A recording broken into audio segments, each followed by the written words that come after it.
Hello friends, ये video उन सभी के लिए लाया गया है जो राजस्थान कर्मचारी चयन बोर्ड भर्ती 2024 यानी स्टेनोग्राफर की जो भर्ती आई हुई है, उनके लिए ये वीडियो लाया गया है।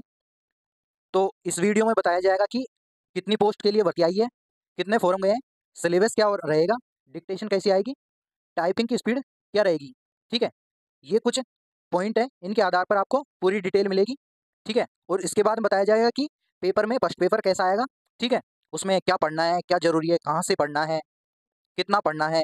ठीक है, और उसके बाद बताया जाएगा स्किल टेस्ट में क्या क्या आएगा, मतलब किस तरह की डिक्टेशन आएगी, टाइपिंग कैसी रहेगी, उसमें कितनी स्पीड की आवश्यकता है, स्टेनो की कितनी स्पीड हमें रखनी है। ठीक है, इन कुछ पॉइंटों के आधार पे ये वीडियो आपको प्रोवाइड कराया गया है। ठीक है, तो अब देख लेते हैं। जैसे ये वैकेंसी 26/2/2024 को आई थी। ठीक है, यानी इसमें दो पोस्ट हैं, यानी दो डिपार्टमेंटों में पोस्ट हैं। एक तो शासन सचिवालय में, ठीक है, जिसे पद का नाम है शीघ्र लिपिक, और दूसरा डिपार्टमेंट है राजस्थान के अधीनस्थ विभाग है ऑब्लिक कार्यालय। ठीक है, यानी निजी सहायक जिसे बोलते हैं पीए। ये ग्रेड सेकंड की वैकेंसी है। ठीक है, तो इसमें टोटल पद है 474। ठीक है, ये संभावना है कि 500 के आसपास हो जाएंगे। ठीक है, अब इसके आगे देख लेते हैं। अभी जो ये वैकेंसी बता रहा हूँ मैं, इसमें ये 474 पदों के लिए आई है, और इसमें लगभग 1.67 लाख आवेदन प्राप्त हुए हैं, जो 5 अक्टूबर को एग्जाम होगी इसकी, है ना। ठीक है, अब आगे देखते हैं कि रिटर्न पेपर होगा, जो यानी हमारा फर्स्ट पेपर होगा जिसमें रिटर्न होता है, उसमें क्या है, जैसे क्या पढ़ें, कहाँ से पढ़ें, किस विषय में क्या क्या पढ़ें, किस लेवल का पेपर होगा। ये कुछ पॉइंट है, इसके आधार पर आपको हम कुछ बताएंगे आज। ठीक है, पहले तो देखते हैं इसका सिलेबस, यानी इसकी स्कीम किस अकॉर्डिंग रहेगी। देखो, जीके एवं यानी सामान्य ज्ञान, जिसे जीके भी कहते हैं, दैनिक विज्ञान, 3 घंटे का पेपर होगा। ठीक है, 50-50 क्वेश्चन, 50-50 अंक के आएंगे। ठीक है, और फिर फर्स्ट पारी में ये हो जाएगा, सेकंड पारी में होगा हिंदी और इंग्लिश, ये भी 3 घंटे का होगा, और ये भी 50-50 नंबर का होगा। ठीक है, यानी 100 मार्क्स के होंगे ये भी, ऐसे मिला के 200 अंक के ये पेपर होंगे, यानी ये रिटर्न का फॉर्मेट है। अब इसमें सिलेबस देख लेते हैं। जैसे हम बात कर लेते हैं साइंस यानी विज्ञान, तो इसमें हमें क्या पढ़ना है। देखो, पिछली बार के आधार पे देखें तो पिछली बार क्या है कि जितने भी क्वेश्चन आए थे एनसीईआरटी बेस आए थे, यानी जितने भी क्वेश्चन आए थे वो एनसीईआरटी में से आए हुए हैं। अगर आप बुक उठा के देखेंगे तो उसमें से आपको पता लग जाएगा। उसमें आपको कौन सी क्लास की बुक पढ़नी है। देखो, 8th की ले लो, उसमें लेटेस्ट बुक जो है एनसीईआरटी की। ठीक है, किसी स्टूडेंट से जो आपके छोटे भाई बहन है उनसे ले लीजिए, या फिर क्या नाम से शॉप वगैरह से परचेज कर लीजिए। ठीक है, तो देखो 8th की पढ़नी है हमें, 9th की पढ़नी है, 10th की पढ़नी है, 11th की और 12th की। 11th और 12th की इसलिए पढ़ रहे हैं क्योंकि थोड़ा एडवांस अब की बार पेपर आएगा, क्योंकि पिछली बार भी नॉर्मल क्वेश्चन थे हालांकि, बट कुछ क्वेश्चन अच्छे लेवल पे चले गए थे। तो इसके लिए हमें साइंस के लिए सबसे बेस्ट है कि कोई किताब ना उठा के सबसे पहले आप एनसीईआरटी बेस जितना भी हो सके थ्योरी पोर्शन कंप्लीट कीजिए, ताकि वहां से पूरा पेपर आ सके। क्योंकि जितने भी अभी तक जितने पेपर हो रहे हैं, ठीक है, चाहे कोई सा पेपर ले लो, अधीनस्थ का पेपर देख लो, उसके अंदर ज्यादातर एनसीईआरटी बेस आ रहे हैं। पहले तो 8th 9th और 10th तक आते थे, अब पेपर का लेवल थोड़ा बढ़ गया है। इसके लिए हमें 10th को ये तो पढ़नी ही है, 8 9 10th। इसके अलावा 11th और 12th की जो बुकें आती हैं वो भी हमें पढ़नी है। फिर उसके बाद में इनको कंप्लीट करने के बाद में डेली, यानी प्रत्येक सब्जेक्ट, जैसे पहले टॉपिक ले लेते हैं, जैसे कोई भी मान लेते हैं इसमें, जैसे मैं ले रहा हूँ विद्युत धारा। ठीक है, विद्युत विद्युत धारा है। अब इसमें क्या है कि इसके बारे में थ्योरी हमने एनसीईआरटी से तीनों चारों बुकों से पढ़ ली है। ठीक है, उसके बाद में हमें इसके क्वेश्चन निकालें, जो एनसीईआरटी की बुक है ना उसके पीछे से ही क्वेश्चनों को उनको सोल्व करें। और इसके बाद में कोई सी भी बुक ले लीजिए, किसी भी पब्लिकेशन की, किसी का नाम नहीं बताऊंगा, लेकिन हो सके तो मतलब कोई अच्छे पब्लिकेशन की बुक लीजिए जिसमें गलतियां कम हो और प्रीवियस ईयर्स क्वेश्चन आए हुए हों। ठीक है, यानी प्रत्येक टॉपिक के कम से कम 300 के समथिंग क्वेश्चन करने हमें। ठीक है, साथ में किसी की टेस्ट सीरीज ज्वाइन कर लीजिए अभी से ही, ताकि हमें इसका अंत तक फायदा मिले। ठीक है, तो ये होता है हमारा साइंस का फॉर्मेट, कि इस तरह से हमें साइंस में पढ़ना है। ठीक है, ये सबसे महत्वपूर्ण है कि एनसीईआरटी हमें पढ़नी ही है। अगर जिस स्टूडेंट ने एनसीईआरटी बुक पढ़ी है वो समझ जाएगा कि क्वेश्चन किस लेवल पे जाएगा और कहाँ पे जाएगा। अगर जिसने पिछली बार पेपर दिया है उसने अच्छी तरह देखा है कि एनसीईआरटी बेस्ड पूरा पेपर आया था साइंस का। ठीक है, इसलिए हमें साइंस का खास ध्यान रखते हुए और एनसीईआरटी का बुक को देखते हुए हमें एनसीईआरटी बुक से पढ़ना है पहले तो। ठीक है, अब देख लेते हैं अगला सब्जेक्ट, जैसे राजस्थान की जीके है, यानी सामान्य ज्ञान। अब इसमें अलग अलग से आएंगे, जैसे करंट अफेयर है। ठीक है, राजस्थान की पढ़ लो, मैं तो कहता हूँ राजस्थान की पढ़ लो, थोड़े बहुत ये सेंट्रल की भी डाल सकते हैं, स्टेट की भी डाल सकते हैं, यानी दोनों की थोड़ी थोड़ी पढ़ लो। खास करके राजस्थान की ज़्यादा पढ़ो। ठीक है, एनसीईआरटी में जैसे इसने बताया गया है, वैसे वैसे पढ़ लीजिए। उसके बाद में ये सब्जेक्ट वाइज हो गए, जैसे ज्योग्राफी हो गई, ठीक है, पॉलिटी हो गई, पॉलिटी में पंचायती राज हो गया, हिस्ट्री हो गई, हड़प्पाकालीन सभ्यता हो गई। ठीक है, ये अपनी वेशभूषाएं वगैरह हो गई, 1857 की क्रांति हो गई। वैसे ही क्या नाम से उसमें देख लीजिए कला संस्कृति में, ठीक है, गहने हो गए, वेशभूषा हो गई, ये सारे कला संस्कृति में आ गए। ठीक है, यानी ये इसके अंदर से हमें पढ़ने के लिए सबसे पहले हमें एनसीईआरटी से बुकें पढ़नी है, जैसे वही ले लीजिए, इसमें ज़्यादा नहीं लेनी, हमें 6 के लिए ले लें, 6 में से पढ़ लो, ठीक है। 6, 8, 10th और 10th में से पढ़ लो, 9th में से मत पढ़ो, ठीक है। 11th 12th में आप ना पढ़ के ये थोड़ा-थोड़ा इनमें से देख लो, यानी एनसीईआरटी बेस एक बार कंप्लीट कर लोगे ना, तो उससे अच्छा फ़ायदा मिलेगा, क्योंकि पिछली बार के आधार पे हमें पढ़ना होगा, ठीक है। क्योंकि जितना पेपर आया था वो सारा एनसीईआरटी बेस आया था, जैसे साइंस का आया था वैसे ही ज्योग्राफी का आया था। कुछ question as it is NCERT की बुक के पीछे से एज़ इट इज़ उठे हुए हैं, ठीक है।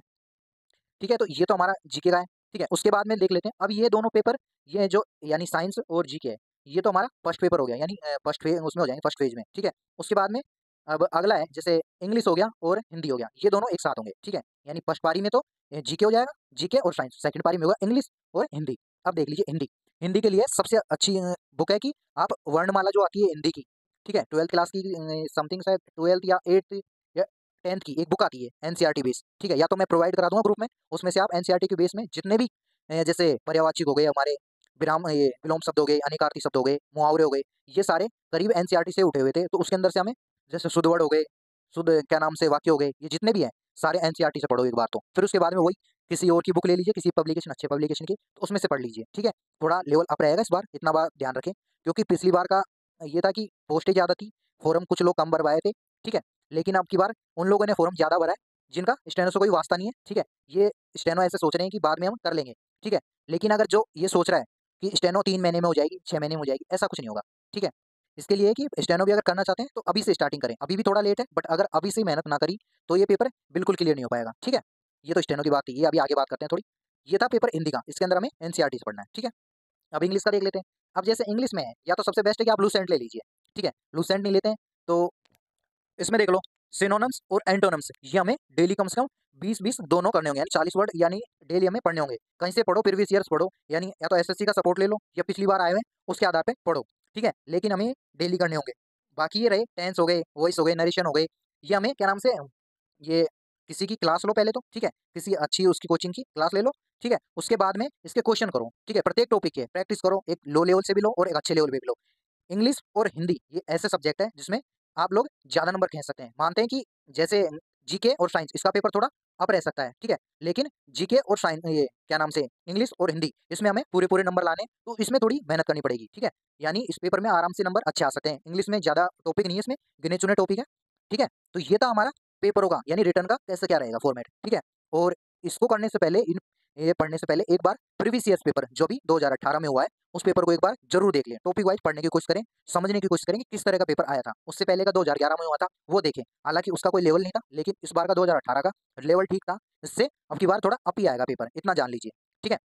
तो उसको एक बार देखें, सब्जेक्ट वाइज़ उसका एक्सप्लेनेशन देखें कि किस तरह से क्वेश्चन सॉल्व होंगे, और उसको देखते हुए उसके आधार पे तैयारी करें। तो ये था हमारा रिटर्न का फॉर्मेट कि कैसे क्या रहेगा, ठीक है। अब देख लेते हैं स्किल, यानी हमारी स्टेनो में कैसे क्या रहेगा। स्टेनो की स्पीड कितनी होगी, टाइपिंग की स्पीड कितनी होनी चाहिए, स्किल डिक्टेशन में यानी कहाँ से आएगी, ठीक है। डिक्टेशन कहाँ से आएगी, कैसी आएगी, ठीक है। अब देख लेते हैं, पहले तो इसका फॉर्मेट देख लेते हैं कि किस तरह से क्या डिक्टेशन आएगी।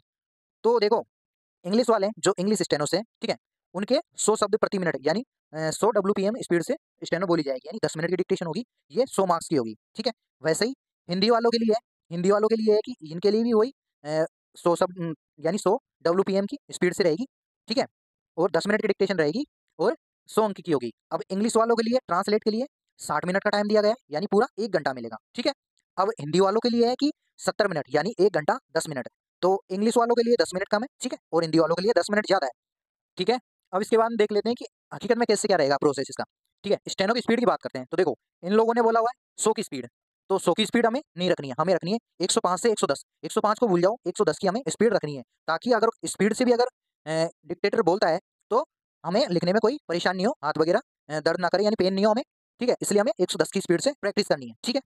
और क्या नाम से इसके लिए सबसे बेस्ट है स्टेनो की प्रैक्टिस करने के लिए एनसीईआरटी बेस। अब एनसीईआरटी बेस क्यों कह रहा हूँ, क्योंकि पिछली बार एक डिक्टेशन आई थी, वो डिक्टेशन एनसीईआरटी की बुक से आई थी, एज इट इज वहाँ से उठी थी वो डिक्टेशन, उसमें कुछ भी चेंज नहीं था, ठीक है। यानी जीवनी थी, वो आपको एक डिक्टेशन प्रोवाइड करा दी जाएगी, अभी मैं उसकी डिटेल आपको नहीं दूंगा, लेकिन इतना जान लीजिए एनसीईआरटी बेस डिक्टेशन आई थी। तो आपको सबसे पहले डिक्टेशनों की प्रैक्टिस करनी है एनसीईआरटी बेस, यानी जैसे हिंदी की बुक ले लीजिए, जैसे किसी की कहानियां वगैरह हो गई, ठीक है। जैसे सुभाष चंद्र बोस के बारे में हो गया, एनसीईआरटी का कोई टॉपिक है, ठीक है, उसके बारे में ले लीजिए। और उसके बाद में जैसे बी आर अम्बेडकर हो गए, उनके बारे में ले लीजिए, ठीक है। स्वामी विवेकानंद से संबंधित ले लीजिए, यानी जीवनियाँ नहीं हो, ठीक है, वो एक बार एनसीईआरटी में दे रखी है, तो उनसे आप डिक्टेशन प्रैक्टिस कीजिए, ठीक है। और उसके बाद में जैसे जीवनियाँ सबसे पहले सबकी जितने भी हैं, इनकी सारों की जीवनियाँ कंप्लीट करनी है कि किसकी क्या थी, इनके बारे में डिटेल यानी डिटेल में या तो आप पढ़ लीजिए इनको या फिर डिक्टेशन के रूप में इनकी प्रैक्टिस कर लीजिए। मैं इन सभी के बारे में डिक्टेशन डाल दूँगा, धीरे-धीरे अभी मैं डाल रहा हूँ डिक्टेशन है और साथ में पिछले ईयर जैसे 2011 में किस तरह की डिक्टेशन आई थी, वो अभी मैंने चैनल पे डाल दिए, उनको देख लीजिए जाकर और उन्हें लिख लीजिए कि हम कितने पानी में और कितने कर पा रहे हैं, ठीक है? हालाँकि उस टाइम पे लेवल कम था, लेकिन जैसे-जैसे पेपर होता गया, पेपर का लेवल अच्छा होता गया था, यानी जितनी ज़्यादा शिफ्टों में पेपर लगता है, यानी स्टेनो का टेस्ट होता है, वो हार्ड होता चला जाता है। चाहे वो हाई कोर्ट का ले लीजिए, चाहे वो अधीनस्थ बोर्ड का ले लीजिए, ठीक है? तो स्पीड हमें 110 की रखनी है, ठीक है? इस बात का खास ध्यान रखिए। एनसीईआरटी से बेस से करना है, ठीक है? और टाइपिंग की स्पीड का मुद्दा ये है कि टाइपिंग का भी हमारा बहुत अहम मुद्दा है कि अगर हमारी टाइपिंग स्पीड ही 30 है, तो आप 1000 वर्डों का कैसे ट्रांसलेट कर पाओगे? आप खुद सोचो। अगर आपकी स्पीड 45 से 50 के समथिंग है, तो आप आराम से ट्रांसलेट कर लोगे क्योंकि 1000 वर्ड काफ़ी वर्ड होते हैं, ठीक है? और इस बार पिछली बार तो इन लोगों ने 35% के आधार पे यानी 1000 में से 35% लाओ और पास हो जाओ। इस बार ऐसा कुछ नहीं है, 1000 शब्द में से हमें 800 वर्ड लिखने होंगे, तब जाके हमें पास करा जाएगा, ठीक है? इसलिए कोशिश करें कि हम जितना ज़्यादा हो सके 800 नहीं, हमारा टारगेट होना चाहिए 900 के समथिंग, ठीक है? पूरे नहीं करने हमें, इतना जान लीजिए हमें पूरे वर्ड राइट नहीं करने, ठीक है? हमको तो 800 पे सिलेक्शन हो रहा है, यानी 900 वर्ड करने हैं, ठीक है? 900 वर्ड में हमारा काम हो जाएगा, ठीक है? पेपर में थोड़ी अच्छी मेहनत करो, ठीक है? उसके बाद में स्किल में थोड़ी-सी यानी 900 वर्ड के समथिंग हमें कर लेने हैं, तो हमारा पेपर आराम से हो जाएगा, यानी अच्छी खासी पोस्ट मिल जाएगी, ठीक है? और इसमें स्पीड हमें 45 से 50 टाइपिंग की रखनी है, ठीक है? स्किल की आपको डिक्टेशन की बताई थी कि डिक्टेशन कहाँ से आएगी, ठीक है? तो ये था एक इन्फॉर्मेशन आप लोगों के लिए कि कहाँ से कैसे क्या पढ़ना है। काफ़ी बच्चे परेशान हो रहे थे कि कैसे क्या करना है। अब ये चीज़ें सब नहीं बता सकते हैं, ठीक है? ये इसलिए आपके लिए स्पेशल बनाया गया है वीडियो ताकि आप इसे देख के चीज़ें समझ सकें और पेपर को इतना ईज़ी वे में ना लें, पेपर थोड़ा हार्ड ही आएगा, इतना जान लीजिए, ठीक है? तो ये वीडियो कैसा लगा? अगर आपको कुछ भी कोई क्वेश्चन है, कुछ भी क्वेरी है, तो मुझे कमेंट कीजिए, उसका आपका सॉल्यूशन कर दिया जाएगा। ये वीडियो कैसा लगा? Thanks for watching.